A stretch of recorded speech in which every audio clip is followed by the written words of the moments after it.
Hello student, আজকে আমরা করব হচ্ছে ক্লাস 10 এর রায় ও মার্টিন প্রশ্নবিচিত্রা 2025-এর একটি অঙ্কের মডেল কোশ্চেন পেপার। তোমরা দেখতে পাচ্ছ মডেল কোশ্চেন পেপার 2 আমরা করব, যেটা পেজ নম্বর 99-এ রয়েছে। স্কুলের নাম হচ্ছে Alipurduar MC William high school. এর আগে মডেল 1 এর পার্ট 1 এবং পার্ট 2 ভিডিও আমি করে দিয়েছি বা সমাধান করে রাখা রয়েছে। তোমরা যদি না দেখে থাকো তাহলে লিঙ্ক ডিসক্রিপশনে দেওয়া রয়েছে, সেখান থেকে তোমরা চেক করতে পারো। তো দেখো, আমরা শুরু করছি একের এক থেকে। একের এক দাগের অঙ্কটা কি বলছে? একই বার্ষিক সুদের হার ও একই সময়ে এক্স টাকার সরল সুদ ওয়াই টাকা এবং ওয়াই টাকার সরল সুদ জেড টাকা হলে কোনটি ঠিক?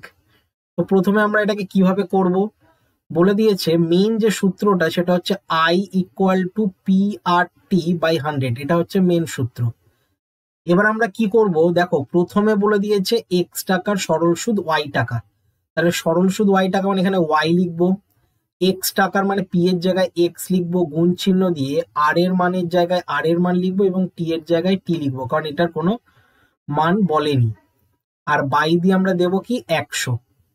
ঠিক আছে, এবার এটাকে যদি ক্রস গুণ করি তাহলে হবে 100y সমান সমান এক্স আর টি। শুধু আর টির মান যদি আমরা বের করি, শুধু আর টির মান বের করলে 100y আর বাই দিয়ে কি চলে যাবে, এক্স তার নিচে চলে যাবে, মানে এই এক্সটা এর নিচে চলে যাবে। ঠিক আছে, তাহলে আমরা আর টির মান পেলাম 100y বাই এক্স। একইভাবে আবার একটা সূত্র আমরা লিখবো I equal to P R T by দিয়ে 100। এবার এখানে যেটা বলেছে সেটা হচ্ছে ওয়াই টাকার সরল সুদ জেড টাকা, তাহলে Z equal to Y into R into T, আর বাই দিয়ে আমরা লিখবো হচ্ছে 100। এটাকেও যদি গুণ করো তাহলে 100 জেড হবে সমান সমান ওয়াই গুণ আর টি হবে। শুধু আর টির মান যদি আমরা বের করি তাহলে কি হয়ে যাবে, 100 জেড আর বাই দিয়ে হয়ে যাবে ওয়াই। এবার আমরা কি করব, দুটোকে যদি সমান সমান করে দিই, সুতরাং দিয়ে আমরা দুটোকে যদি সমান সমান করে দিই তাহলে 100 Y by X equal to 100 Z by দিয়ে ওয়াই হবে। এবার দেখো 100-র সাথে 100 কেটে যাচ্ছে, ওয়াই ওয়াই গুণ করলে ওয়াই স্কোয়ার হচ্ছে, আর এক্স কে জেড দিয়ে গুণ করলে হচ্ছে এক্স জেড। তাহলে আমরা দেখতে পাচ্ছি অপশন ডি তে এই উত্তরটা রয়েছে। অপশন ডি দেখে নাও, ওয়াই স্কোয়ার সমান সমান জেড এক্স বা এক্স জেড একই জিনিস, এটা হচ্ছে অ্যান্সার। চলে আসছি আমরা নেক্সট অঙ্কটায়। দেখো 2 দাগেরটা কি বলছে, একটি শিশুর ওজন প্রতি বছর 10% হারে বৃদ্ধি পায়। বর্তমানে শিশুটির ওজন 10 কিগ্রা হলে 2 বছর পর শিশুটির ওজন কত হবে? এটা করতে গেলে আমাদের চক্রবৃদ্ধি যে সুদের যে চ্যাপ্টারটা রয়েছে, অর্থাৎ সমহার যে বৃদ্ধি, সেই চ্যাপ্টার থেকে সূত্রটা আমরা প্রয়োগ করব। তো কিভাবে করব দেখে নাও। এখানে আমি করে দিচ্ছি, এখানে 2 নম্বর দিয়ে আমি করে দিলাম। ঠিক আছে, তাহলে আমাদের প্রথমে যে জিনিসটা দরকার সেটা হচ্ছে সূত্র। সূত্র আমাদের কি বলছে, এ সমান সমান P into 1 plus R by 100 to the power n, এটা হচ্ছে মেন সূত্র। এর জায়গায় আমরা কি লিখবো, এর জায়গায় আমরা এখানে বের করব, মানে এ ইকুয়াল টু বের করব, পি এর জায়গায় লিখবো 10, 1 প্লাস আর এর জায়গায় এখানে বলে দিয়েছে 10 বাই 100, আর টু দি পাওয়ার এন এর জায়গায় কি হবে, 2 হবে। ঠিক আছে, এন এর মান হচ্ছে এখানে 2। এবার এটাকে যদি আমরা সমাধান করি তাহলে 10 থাকবে, 10-এর একটা শূন্য, এখানে একটা শূন্য কেটে যাচ্ছে, অর্থাৎ 10 আর 1-এ 11 হচ্ছে, 11 বাই 10, তার আবার স্কোয়ার হয়ে যাচ্ছে। তাহলে পরের লাইনে 10 গুণ 11 গুণ 11 অর্থাৎ 121, আর নিচে 10-এর স্কোয়ার 100 হয়, আবার একটা করে শূন্য কেটে গেল, অর্থাৎ 121-কে যদি 10 দিয়ে আমরা ভাগ করি তাহলে 12.1 বেরোবে। ঠিক আছে, 12.1 আমরা উত্তরে দেখে নিই, 12.1 অপশন সি তে রয়েছে। ঠিক আছে, 12.1 কেজি, এটাই হচ্ছে অঙ্কটার উত্তর। চলে আসছি আমরা, দেখো 3 দাগের অঙ্কটায়, একটি দ্বিঘাত সমীকরণ a x square plus b x plus c equal to 0 এর বীজ দুটি কাল্পনিক হলে কোনটি সত্য? বীজ দুটো যদি কাল্পনিক হয় তাহলে আমরা জানি, একটা সূত্র জানি, এটা হচ্ছে অ্যাকচুয়াল বিশিষ্ট দ্বিঘাত সমীকরণ। সূত্রটা যে বি স্কোয়ার মাইনাস 4ac এটার মান 0 থেকে কিন্তু ছোট হবে, ঠিক আছে, 0 থেকে কি হবে, ছোট হবে।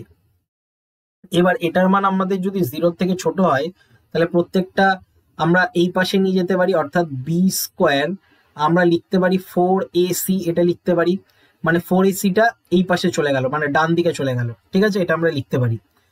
এবার শুধু যদি সি এর মান আমরা বের করি তাহলে কি হবে, দেখো বি স্কোয়ারের নিচে চলে আসবে 4a, আর তাহলে এখানে পড়ে থাকবে কি, শুধু সি।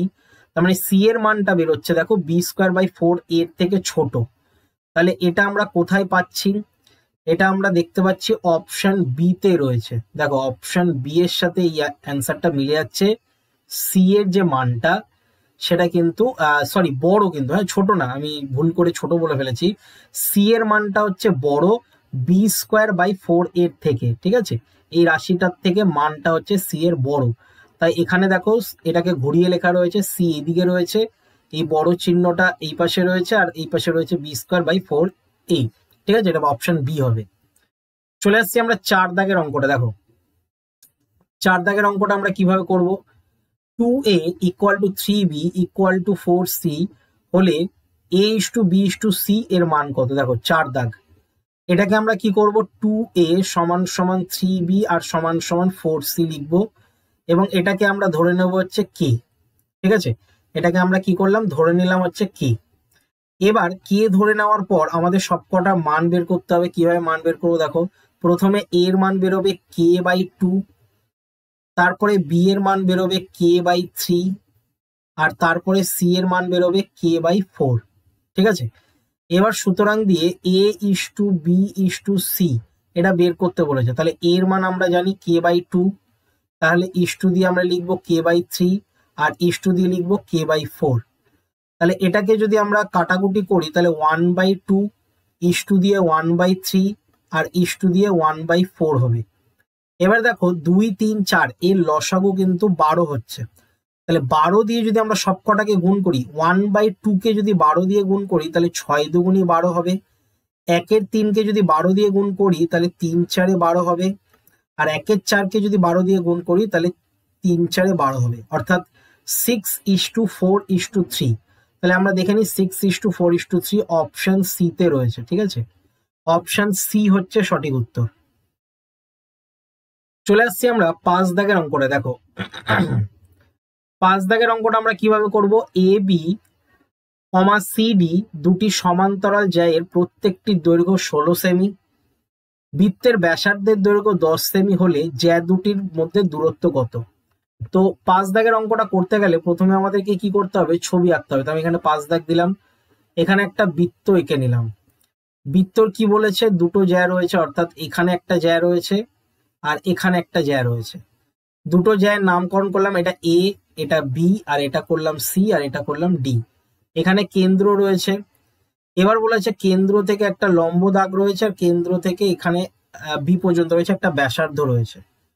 তাহলে এখানে যে বলে দিয়েছে এই যে ব্যাসার্ধটা, এটার নামকরণ করে দিলাম ও। ও থেকে বি এটা বলে দিয়েছে হচ্ছে 10, আর এ থেকে বি পুরোটা বলে দিয়েছে হচ্ছে 16, আর আমাদের যদি অর্ধেকটা দরকার হয় তাহলে এটা লিখবো হচ্ছে 8, ঠিক আছে। এটার নামকরণ করে দিলাম, ধরো হচ্ছে সিডি করা হয়ে গেছে, এটা পি নাম করে দিলাম, ধরো পি।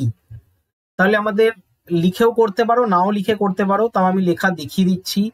পিবির মান হচ্ছে 16কে 2 দিয়ে ভাগ করতে হবে, অর্থাৎ 8 সেন্টিমিটার বেরোবে। আর এখানে ব্যাসার্ধ অর্থাৎ ওবি বলে দিয়েছে হচ্ছে 10 সেন্টিমিটার। আমাদেরকে বের করতে হবে ওপির মানটা। ওপির মান কিভাবে বের করবো, √ওভার লম্ব স্কোয়ার প্লাস ভূমি স্কোয়ার ইকুয়াল টু অতিভুজ স্কোয়ার, যে সূত্রটা রয়েছে অর্থাৎ পিথাগোরাসের যে সূত্রটা রয়েছে সেখান থেকে আমরা লম্বটা বের করব। লম্ব বের করতে গেলে আমাদেরকে কি করতে হয়, অতিভুজ স্কোয়ারের থেকে ভূমির যে স্কোয়ার সেটা বিয়োগ করতে হয়।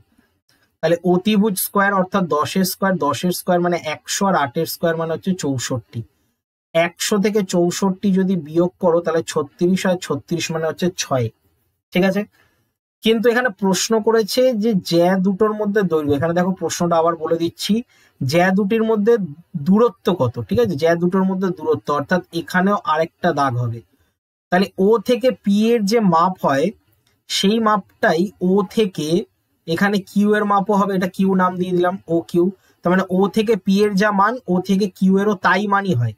তাহলে সুতরাং দিয়ে আমরা বলতে পারি পি থেকে কিউ এর যে মাপটা সেটা 6 দ্বিগুণ হবে, আর 6 দুগুণে 12 সেন্টিমিটার বেরোবে। দ্বিগুণ কেন হলো? কারণ এটাও 6 সেন্টিমিটার হবে, আবার এটাও 6 সেন্টিমিটার হবে, তাহলে দুটো 6 মিলিয়ে 12 সেন্টিমিটার হবে। ঠিক আছে, তাহলে আমরা অপশনটা দেখে নিই 12 সেন্টিমিটার কোথায় রয়েছে। অপশন এ তে রয়েছে। ঠিক আছে, অপশন এ হচ্ছে সঠিক উত্তর। চলে আসছি আমরা, দেখো 6 দাগেরটা। ত্রিভুজ এবিসি এর পরিকেন্দ্র ও ওডি বিসির ওপর লম্ব রয়েছে এবং কোণ বিএসি সমান সমান 70 ডিগ্রি হলে কোণ বিওডির মান কত? এটা করতে গেলে প্রথমে আমাদেরকে কি করতে হবে, একটা গোল এঁকে নিতে হবে, অর্থাৎ বৃত্ত এঁকে নিতে হবে, এবং তার ভেতরে কি রয়েছে, একটা ত্রিভুজ রয়েছে। ঠিক আছে, তাহলে এই ত্রিভুজটার ক্ষেত্রে আমরা কি করব, দেখো নামকরণ করব। এটা হচ্ছে এ, এটা বি, আর এটা নামকরণ করলাম সি, এবং এর মাঝখান থেকেও আরেকটা বিন্দু রয়েছে যেটা এখানে লম্বভাবে পড়ছে, এইভাবে যাচ্ছে। ঠিক আছে, এটার নামকরণ করলাম হচ্ছে ও, আর এটার নামকরণ করলাম ডি। ঠিক আছে, এবার দেখো এখানে বলে দিয়েছে ও ডিটা বিসির ওপর লম্ব, এটা লম্ব হবে। ঠিক আছে, ছবিটা একটু বেঁকে গেছে যেহেতু হাত দিয়ে এঁকেছি, তো এটা ওডিটা হচ্ছে লম্ব। এখানে বিএসি বলে দিয়েছে, এই যে বিএসি এটা 70 ডিগ্রি বলে দিয়েছে, এই যে এই কোণটা। ঠিক আছে, আমি যেটা দাগ দিচ্ছি এটা বলে দিয়েছে হচ্ছে 70 ডিগ্রি। এবার বিওডি অর্থাৎ এই যে কোণটা দেখতে পাচ্ছ, এই কোণটা কিন্তু আমাদেরকে মান বের করতে হবে। আমরা কিভাবে বের করবো, দেখো আমরা বিএসি সেটা তো 70 ডিগ্রি বলে দিয়েছে, তাহলে বিওসি সেটা আমরা বের করব কত, 70 এর সাথে 2 দিয়ে গুণ করে, অর্থাৎ 140 ডিগ্রি হবে। এবার প্রশ্ন হচ্ছে কেন স্যার হবে? কারণ আমরা জানি বৃত্তস্থ কোণ কেন্দ্রস্থ কোণের অর্ধেক হয়, আর কেন্দ্রস্থ কোণ বৃত্তস্থ কোণের দ্বিগুণ হয়। এটা কিন্তু উপপাদ্য তোমাদের ক্লাস 10-এ রয়েছে। আবারও বলছি, উপপাদ্যটা কেন্দ্রস্থ কোণ যেটা মানে কেন্দ্রেতে যে কোণ তৈরি হচ্ছে সেটা বৃত্তস্থ কোণের, এই যে বাইরের যে কোণটা, এই কোণের দ্বিগুণ হয়। দ্বিগুণ মানে 2 দিয়ে গুণ করতে হয়, তাই 70-কে 2 দিয়ে গুণ করলে 140 হয়। আর আমাদের চেয়েছে হচ্ছে বিওডি আবার কি করে বের করব, 140 থেকে আমাকে আবার 2 দিয়ে ভাগ করতে হবে, কারণ এই পুরোটা যদি 140 হয় তাহলে তার তো অর্ধেক আমরা বের করছি, তাই 2 দিয়ে ভাগ করলে আবার 70 ডিগ্রি হবে। ঠিক আছে, তো 70 ডিগ্রি আমরা দেখতে পাচ্ছি অপশন ডি তে রয়েছে। ঠিক আছে, এটা পুরো লজিকে বললাম, এটা শর্টকাটেও তোমরা করতে পারো, কোনো অসুবিধা নেই, এটা শর্টকাটও রয়েছে। এইভাবে তোমরা লজিক খাটিয়েও করতে পারো, এইভাবে কিন্তু অঙ্কটা হবে। এতদূর পর্যন্ত এমসিকিউ শেষ হয়ে গেল। এবার আমরা আসবো হচ্ছে 2 দাগের অঙ্কগুলো। দেখো 2 দাগের অঙ্কগুলো পুরোপুরি কিন্তু লিখে করতে হয়, মাথায় রাখবে শর্ট কোশ্চেন, শুধুমাত্র অ্যান্সার লিখলেই তোমরা ফুল মার্কস পেয়ে যাবে মাধ্যমিকে, কিন্তু 2 মার্কসের যে প্রশ্নগুলো কিছুটা কিন্তু লিখে করতে হবে। ঠিক আছে, কিছুটা লিখতে হবে, ডাইরেক্ট অ্যান্সার করে দিলে বা রাফে অঙ্কটা করে অ্যান্সার বসিয়ে দিলে কিন্তু নাম্বার দেবে না। দেখো 2 দাগের একেরটা বলছে বার্ষিক সরল সুদের হার 4% থেকে 3.34% হওয়ায় অমলবাবুর বার্ষিক আয় 60 টাকা কম হয়, অমলবাবুর মূলধন কত? তো আমরা এখানে ধরে নিচ্ছি, ধরি ওই ব্যক্তির মূলধন x টাকা, এটা আমরা ধরে নিলাম। তাহলে আমাদেরকে বের করতে হবে সুদের হার হ্রাস পায় মানে কমেছে যেটা, তাহলে হ্রাস কতটা পাচ্ছে, 4 থেকে বিয়োগ করতে হচ্ছে, অর্থাৎ 4% থেকে বিয়োগ করব 3.34%, এটা আমরা বিয়োগ করব। তাহলে বিয়োগ কি করে করব, 4%-এর জায়গায় 4% থাকবে, আর বিয়োগ হবে 3 4 12, 13 14 15, 15/4%। ঠিক আছে, এটাকে বিয়োগ করে দেখবে 4 4 16 হয়, 16 থেকে 15 বাদ দিলে 1/4% বেরোবে। এটা তোমরা রাফে কিন্তু করতে পারো, খুব সহজ, লসাগু করে বিয়োগ করবে, তাহলে 1/4% বেরোলো। ঠিক আছে, এবার প্রশ্নানুসারে আমরা কি লিখতে পারি, আমরা সূত্র জানি PRT/100, তাহলে পি মানে তো এখানে হচ্ছে এক্স, আর মানে হচ্ছে 1/4, আর টি মানে হচ্ছে 1 বছর, আর বাই দিয়ে আমরা লিখতে পারি 100, ইকুয়াল টুই যে সংখ্যাটা কমছে অর্থাৎ 60 টাকা যে কমছে সেটাই হচ্ছে এখানে প্রশ্নানুসারে বসবে, সমান 60। এবার আমরা কি করব দেখো, এক্স আর এখানে 4 রয়েছে, অর্থাৎ আমরা বা দিয়ে অঙ্কটা করতে পারি x/4, আর এখানে হয়ে যাবে 60কে 100 দিয়ে গুণ করলে হয়ে যাবে 6000। ঠিক আছে, দুটোর একটা শূন্য, তিনটে শূন্য। আবার দেখো এক্স এর মান তাহলে কি বেরোবে, 4 দিয়ে এটা গুণ করলে 4 6 24, আর তিনটে শূন্য বেরোচ্ছে, মানে 24,000 টাকা। ঠিক আছে, তাহলে তোমরা উত্তরে লিখবে যে অমল বাবুর মূলধন কত, এই পুরো উত্তরটা লিখবে অমল বাবুর মূলধন 24,000 টাকা। ঠিক আছে, চলে আসছি 2 দাগের অঙ্কটা। দেখো 2 দাগের অঙ্কটা কিন্তু একটা রিপিট অঙ্ক, মানে এটা আগেও হয়েছে একবার। দেখো প্রথমে আমরা কি করব, a/2 রয়েছে, a/2 রয়েছে, এটা দাগ নম্বর দিয়ে দিই, 2 দাগ। a/2 সমান সমান b/3 আর সমান সমান c/4, আবার সমান সমান দিয়ে কি রয়েছে 2a - 3b plus 4c, R by দিয়ে রয়েছে হচ্ছে কি, এবং এটাকে আমরা ধরে নেব হচ্ছে এম। এম হচ্ছে ধরি বলে লিখে দিলাম। ঠিক আছে, পুরো অঙ্কটাকে আমরা এম ধরলাম। তোমরা যা খুশি ধরতে পারো, পি কিউ যা ইচ্ছে ধরতে পারো, কোনো অসুবিধা নেই। তাহলে এ এর মান বেরোচ্ছে দেখো 2k, বি এর মান বেরোচ্ছে হচ্ছে 3k, আর সি এর মান বেরোচ্ছে, সি এর আমরা সি এর জায়গায় লিখবো, সি এর মান বেরোচ্ছে হচ্ছে 4k। আর এখানে যে 2a - 3b, আচ্ছা কে কেন ধরলাম, সরি সরি সরি সরি, অঙ্কটা তো কে ধরিনি, এম ধরেছি। 2m 3m আর 4m, আর এই যে লাস্ট অংশটা রয়েছে বাই দিয়ে যে কে রয়েছে, এটাকেও আমরা ইকুয়াল টু ধরবো এম। এবার আমরা মান বসিয়ে দেবো। দেখো 2a, এখানে এ মানে দেখো 2 রয়েছে, তাহলে 2 দুগুণি 4m হয়ে যাবে। তারপরে 3 3 গুণ করলে হচ্ছে 9m হয়ে যাবে, আর 4 4 গুণ করলে হচ্ছে 16m হয়ে যাবে। আর বাই দিয়ে রয়েছে হচ্ছে নিচে কে সমান সমান এম। এবার দেখো 4টে এম রয়েছে, আর 9টা 9m রয়েছে, 16m, 16 4 20, 20 থেকে যদি 9 বাদ দাও তাহলে এখানে হয়ে যাচ্ছে 11। তাহলে আমরা এখানে লিখতে পারি 11m বাই দিয়ে k equal to m. M m কেটে যাচ্ছে, তাহলে আমরা বলতে পারি কে এর মান কত, 11। ঠিক আছে, এটাই কিন্তু অঙ্কটার অ্যান্সার। এইভাবে অঙ্কটা করতে হবে, আর এটা বহুবার তোমরা রিপিটও পাবে, এর পরেও রিপিট পাবে, তাই এই অঙ্কটা শিখে নাও, তাহলে পরে গিয়ে তোমরা করতে পারবে এই অঙ্কটা। এবার দেখো এর সাথে আরেকটা অঙ্ক, এর সাথে দেখো আরেকটা অঙ্ক রয়েছে 3 দাগ। একটি বৃত্তের এ বি ও এসি যে দুটি পরস্পর সমান, প্রমাণ করো যে কোন বিএসি এর সমদ্বিখণ্ড বৃত্তের কেন্দ্রগামী। ঠিক আছে, তো আমরা এটা কিভাবে করব, কেন্দ্রগামী আমরা করব কিভাবে দেখে নাও। প্রথমে আগে দেখো ছবিটা এইভাবে এঁকে নিতে হবে। নামকরণ করা হয়েছে এ থেকে বি, এটা হচ্ছে একটা জ্যা, আর এ থেকে সি এটা একটা জ্যা। আর এখান থেকে দেখো এটা আমরা যদি নামকরণ করে দিই, এটা ও এখানে দেওয়া হয়নি, ও থেকে পি এবং ও থেকে কিউ যুক্ত করা হয়েছে, আমরা লিখেও নিয়েছি। দেখো ও কিউ লম্ব রয়েছে এ বির ওপর, আর ও পি লম্ব রয়েছে এসির ওপর, এটা অঙ্কন করা হয়েছে। এবং ও আর এ যুক্ত করা হলো, ও থেকে এ যুক্ত করা, এখান থেকে ও থেকে এ যুক্ত করিনি, এটা যুক্ত করে দিতে পারো। ঠিক আছে, এইভাবে যুক্ত করে দিতে পারো। কিউ এ বির মধ্যবিন্দু এবং পি এসির মধ্যবিন্দু হচ্ছে বি, তাহলে কিউ হচ্ছে এ বির মধ্যবিন্দু, এই যে কিউটা হচ্ছে এ বির মধ্যবিন্দু, আর পি হচ্ছে এসির এবং পি এসির মধ্যবিন্দু। ঠিক আছে, পি হচ্ছে এসির মধ্যবিন্দু, এই যে পি হচ্ছে এসির মধ্যবিন্দু। ঠিক আছে, তাহলে আমরা বলতে পারি এ থেকে বি আর এ ইকুয়াল টু এ থেকে সি, মানে এ থেকে বি যেটা সেটাই এ থেকে সি, এবং এ থেকে কিউ যেটা সেটাই আমরা বলতে পারি এ থেকে পি।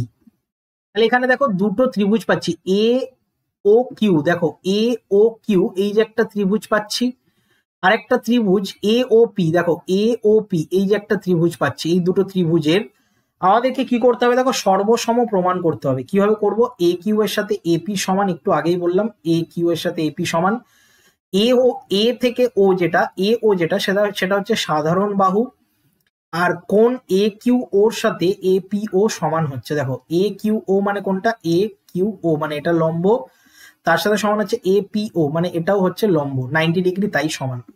তাহলে আমরা বলতে পারি যে এটা আর এইচ এ সূত্র অনুযায়ী এই দুটো ত্রিভুজ হচ্ছে সর্বসম। তাহলে ত্রিভুজ দুটো যদি সর্বসম হয়, তাহলে তার কিউ এ ও যেটা, দেখো কিউ এ তারপরে ও যেটা অর্থাৎ এই কোণটা তার সাথে এই কোণটা অনুরূপ কোণ, ঠিক আছে, পি এ ও যেটা পি এ ও এটা অনুরূপ কোণ জন্য সমান। তাহলে আমরা বলতে পারি বি এ ও যেটা দেখো বি তারপরে এ তারপরে ও যেটা সেটার সাথেও সমান আমরা বলতে পারি সি এ ও, দেখো সি এ ও, ঠিক আছে, একই কোণ।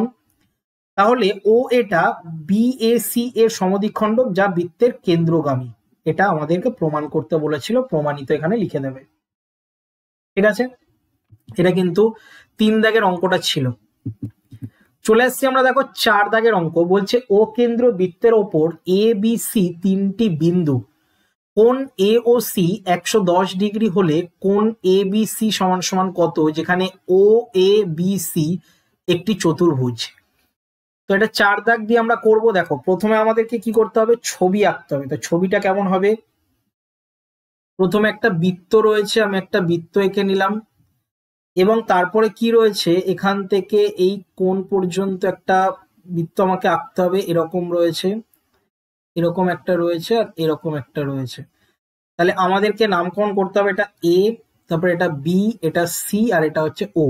ঠিক আছে, এবার আমাদেরকে যেটা করতে হবে, দেখো এ থেকে সি যে দেখতে পাচ্ছ, এসি বৃত্তচাপের ওপর, এসি বৃত্তচাপের ওপর অবস্থিত, ওপর অবস্থিত কেন্দ্রস্থ, কেন্দ্রস্থ প্রবৃদ্ধ কোণ আমরা দেখতে পাচ্ছি, যেটা হচ্ছে এ ও সি। কেন্দ্রস্থ যেটা রয়েছে সেটা প্রবৃদ্ধ এ ও সি এর মান আমরা কি করে বের করব, আমরা 360 থেকে 110 বিয়োগ করে দেবো। অর্থাৎ এই যেখানে যে কোণটা দেখতে পাচ্ছ, এই যে কোণটা, এই কোণটার মান আমরা বের করবো, এটা প্রবৃদ্ধ এ ও সি। ঠিক আছে, পুরোটা তো 360, আর এই যে এখান থেকে এটা, এটা তো বলে দিয়েছে 110, এ ও সি যেটা 110 বলে দিয়েছে, তাই বিয়োগ করছি। বিয়োগ করলে পাবো হচ্ছে 250 ডিগ্রি, মানে 250 ডিগ্রি আমরা পেলাম।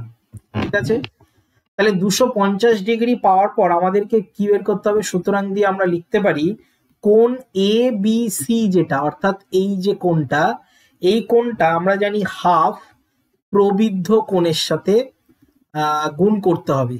ঠিক আছে, মানে আমরা জানি যে কেন্দ্রস্থ কোণ যেটা বেরোয়, পরিধিস্থ কোণ সেটা অর্ধেক বেরোবে, তার অর্ধেক হবে।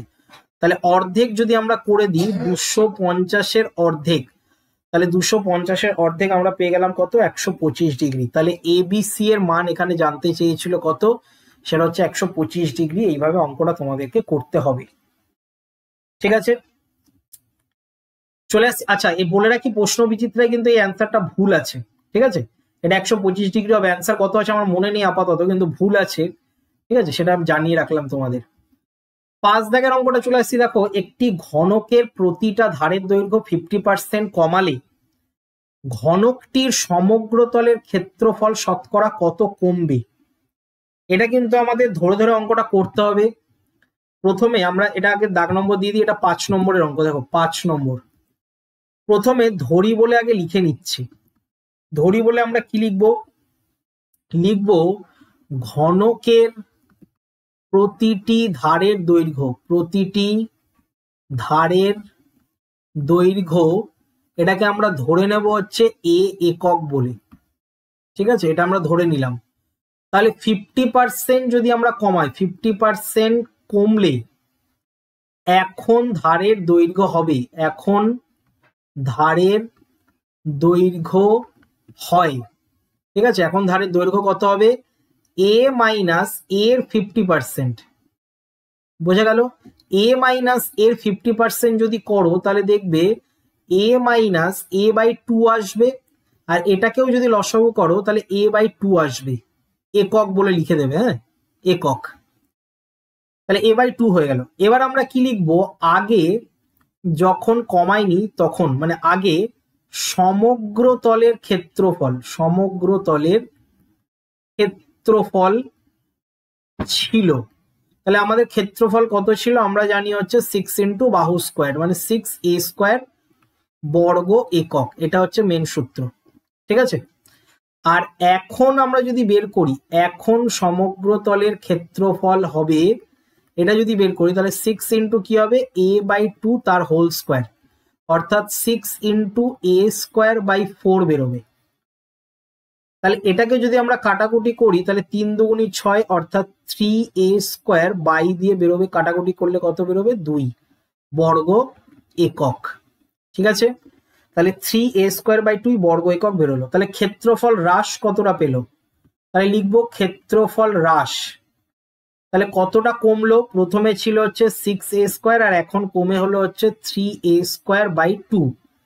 তাহলে এটাকে যদি বিয়োগ করো, বিয়োগ করে দেখবে 12a² মাইনাস 3a² হচ্ছে আর বাই দিয়ে 2 হচ্ছে। আর এটাকে যদি বিয়োগ করো তাহলে 9a² বাই 2 বর্গ একক হচ্ছে। ঠিক আছে, মানে এটা বেসিক্যালি লসাগু করে বিয়োগ করা হয়েছে। লসাগু আশা করি তোমরা জানো। এবার আমরা বের করব হচ্ছে ক্ষেত্রফল হ্রাসের হার। হ্রাসের হার আমরা বের করব। তাহলে হ্রাসের হার কি করে বের করব, 9a² বাই দিয়ে লিখবো 2 ইন্টু আগে থেকে ছিল 6a² আর ইন্টু 100, এইভাবে কিন্তু বের করতে হয়। তাহলে দেখো a² কেটে যাচ্ছে, কাটাকুটিটা আমরা অন্য কালি দিয়ে করছি। দেখো a² এর সাথে a² কেটে যাচ্ছে, 2 দিয়ে 100 কাটাকুটি করলে 50 হয়, 3 3 9 আর 3 দুগুণী 6, আবার 2 দিয়ে কাটাকুটি করলে হচ্ছে 25 হয়। তাহলে 25কে 3 দিয়ে গুণ করলে হচ্ছে 3 25 75% অ্যান্সার বেরোচ্ছে। ঠিক আছে, তাহলে 75 অ্যান্সার তোমরা লিখবে। এখানে চেয়েছে কি, এখানে চেয়েছে সমগ্র তলের ক্ষেত্রফল শতকরা কত কমবে, তাহলে 75% কমে যাবে। ঠিক আছে, তো এই 5 নম্বর অঙ্ক পর্যন্তই ছিল। আর অঙ্ক এরপরে পার্ট 2 এ পাবে, পার্ট 2 এ এর বাকি অঙ্কগুলো পাবে। তার জন্য চ্যানেলটাকে সাবস্ক্রাইব করে রেখো এবং পাশে যে বেল আইকনটা রয়েছে তার অল নোটিফিকেশন অন করে রেখো। আর ভিডিওটা যদি ভালো লেগে থাকে তাহলে একটা লাইক করে দিও এবং বন্ধুদের মধ্যে শেয়ার করে দিও। দেখা হচ্ছে আমাদের নেক্সট ভিডিওতে।